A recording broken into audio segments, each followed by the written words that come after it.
అన్న ఈ ఫార్ములా ఈ రేస్ ఐడియా ఉందా మీకు? ఐడియా ఉందా? చూసినాను టీవీలో పేపర్లో. ఇప్పుడు ట్రెండింగ్ అదే నడుస్తుంది, ముచ్చట ట్రెండింగ్ అదే నడుస్తుంది అన్న. ఇప్పుడు దాని మీద మీకున్న అవగాహన ప్రకారం ఏం తెలుసు, ఎంతవరకు తెలుసు? తెలంగాణకు అది ఉపయోగకరంగా అంటే యూజ్ అయిందా లేకుంటే ఎట్లా? దాని మీద ఏం చెప్తారన్న మీరు?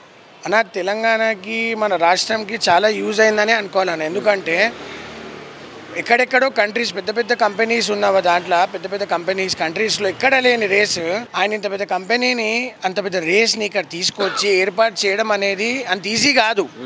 అది కూడా ఒక్కసారి కాదు, 2 సార్లు తీసుకొచ్చి ఇక్కడ పెట్టి ట్రాక్స్ వేయడము. పెద్ద పెద్ద ఇంటర్నేషనల్ ప్లేయర్స్, రేసర్స్ కానీ, ఇంటర్నేషనల్ రేసర్స్, డ్రైవర్స్ కానీ, ఇప్పుడు ఆనంద్ మహేంద్ర కానీ, సెలబ్రిటీస్ కానీ, ఇప్పుడు నాగార్జున గారు, చిరంజీవి గారు, పివి సింధు గారు, యువరాజ్ సింగ్, సచిన్ టెండూల్కర్, ఇంతమంది వచ్చి ఇక్కడికి వచ్చి రేస్ చూసి పార్టిసిపేట్ చేసి వచ్చి అందరూ చూశారు. దగ్గర ఎన్నో లక్షల మంది వచ్చి పాసెస్ కొనుక్కొని మరి ఇంట్రెస్ట్ చూపించారు. కొంతమందికి సినిమా వాళ్ళని కానీ, ఇంటర్నేషనల్ డ్రైవర్స్ కానీ అందరు ఇక్కడ వచ్చి చూసినప్పుడు అంత మంచిగా మనది అయినప్పుడు మీరు దాన్ని పట్టుకొని తప్పని ఎలా అంటున్నారు? అంత పెద్ద రేస్ మనకి ఇంత తెలంగాణ స్టేట్లో ఇక్కడికి వచ్చి తీసుకొని చేసిరు. మీరు చూస్తున్నట్టయితే ఈ 4 ఇయర్స్లో ఎలక్ట్రిక్ వెహికల్స్ వచ్చాయి, పెట్రోల్ వెహికల్స్ కాకుండా. ఎలక్ట్రిక్ వెహికల్స్ అన్ని రెన్యూవబుల్ ఎనర్జీ కానీ, 2 వీలర్స్ కానీ, ఆటోస్ కానీ, కార్స్ కానీ వచ్చాయి. సో బయట ఇవన్నీ చూసే కదా మన దగ్గర కొత్త కంపెనీస్ ఇవన్నీ వచ్చి ఇన్వెస్ట్ చేసి మన దగ్గరకు వస్తున్నాయి. సో అలాంటి వాటి మనకి ఇన్ని లాభాలు అయినప్పుడు మీకేం లాభం అయింది ఇక్కడ తెచ్చి అని అంటే? మన ప్రెస్టేజ్ పెరిగింది. మన తెలంగాణకు ఉన్న ఐటీలో ఎన్ని కంపెనీస్, ఇప్పుడు అమెజాన్ కానీ, ఫ్లిప్కార్ట్ కానీ, ఐకియా కానీ, యూబర్ కానీ, మనకి ఇవన్నీ కంపెనీస్ ఎక్కడి నుంచి వచ్చి యాపిల్ సీఈఓ కూడా వచ్చారు కదండి. యాపిల్ సీఈఓ కూడా ఇక్కడ వచ్చి లాంచ్ చేసి ఇక్కడ హబ్ పెడుతున్నారు. సో ఇంత పెద్దగా అయినప్పుడు ఒకప్పుడు హైటెక్ సిటీ మాదాపూర్ ఎలా ఉండే? డెవలప్మెంట్ చేశారు, చేయలేదు అనట్లేదు. ఇప్పుడు చూడండి యుఎస్ అమెరికాలో ఉన్నట్టు. ఇప్పుడు మనకు వచ్చిన కేబుల్ బ్రిడ్జ్, స్టీల్ బ్రిడ్జ్ కానీ, ఇన్ని ఫ్లేవర్ ఎవరు పరిపాలన అయినాయి?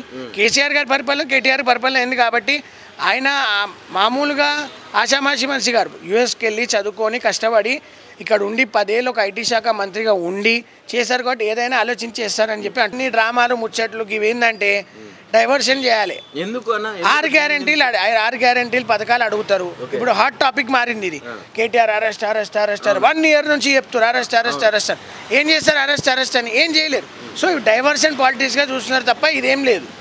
అంటే నిజంగానే కేటీఆర్ అరెస్ట్ అయితే రేవంత్ రెడ్డికి వచ్చే లాభం ఏందని? ఆయనకి ఈగో సాటిస్ఫై అవుతుందేమోనండి. Ego, attitude. అంటే ఇప్పుడు నేను చూపించి నేనేందో నా రాజకీయం ఏందో చూపిస్తా, నేను రాజుని అన్నట్టు ఫీల్ అవుతున్నాడు. ఆయన వచ్చి ఇప్పుడు ఆయనకి యాటిట్యూడ్ నచ్చకపోతే ఫిలిం స్టార్లు అని చేస్తాడు, ఈగో హట్ అయితే చేస్తాడు, పోలీసు వాళ్ళకి చెప్తాడు. వాళ్ళు ఏం చెప్తారు? ఒక ఎమ్మెల్యేలని, ఎమ్మెల్సీలని. మీరు ఒక జర్నలిస్ట్గా మీరు తప్పు మాట్లాడినా మీ మీద కేసులు పెడతారు. అంటే ప్రజాస్వామ్యంలో ప్రశ్నించే హక్కు లేదండి. మీరే ఇది మొత్తం కుటుంబ పాలన అంటారు. కుటుంబ పాలన ఇప్పుడు గాంధీ ఫ్యామిలీదే కుటుంబ పాలన. ఇప్పుడు ప్రియాంక గాంధీ, రాహుల్ గాంధీ, సోనియా గాంధీ, మీదే కుటుంబ పాలన. ఇందాక అంతా కుటుంబ పాలనే కదా. సో ఇక్కడ ఏమవుతుంది? ఏం లేదు. ఫస్ట్ మీరు ఇవి కాదండి టార్గెట్ 6 గ్యారెంటీలు ఉండాలి. ఆసరా పెన్షన్లు దోకా, రైతు బంధు దోకా, రుణమాఫీ దోకా, రైతు బంధు దోకా, తులం బంగారం దోకా. ఏమైంది? 1 ఇయర్ అయినా ఎంతమందికి తులం బంగారం ఇచ్చారు? కోడళ్ళకు 2500, అత్తలకు 3000, వికలాంగులకు 6000 అన్నారు. ఏంది? నువ్వు 1 ఇయర్లో చేసిన మార్పు ఏంది? టీఎస్ని టీజీ చేస్తా, తెలంగాణ తల్లిని తీసి మారుస్తా. ఎవరు అడిగిరండి టీఎస్ని తీసి టీజీ చేయమని? పబ్లిక్ అడిగినారు. మిమ్మల్ని ఎన్నుకుంది టీఎస్ని టీజీ చేయనికే కాదు, తెలంగాణ తల్లి విగ్రహం మార్చనికే కాదు, తెలంగాణ పాట మార్చనికే కాదు, తెలంగాణ బతుకులు మారుస్తావని, 6 గ్యారెంటీలు కంప్లీట్ చేస్తావని, ఇవన్నీ కంప్లీట్ చేసి ఇస్తావని చెప్పి. ఇందిరమ్మ ఇల్లు అన్నారు, యూత్కి టాబ్లెట్స్ ట్యాబ్ అన్నారు, బైక్స్ అన్నారు.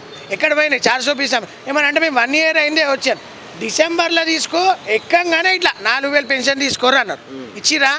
ముచ్చట.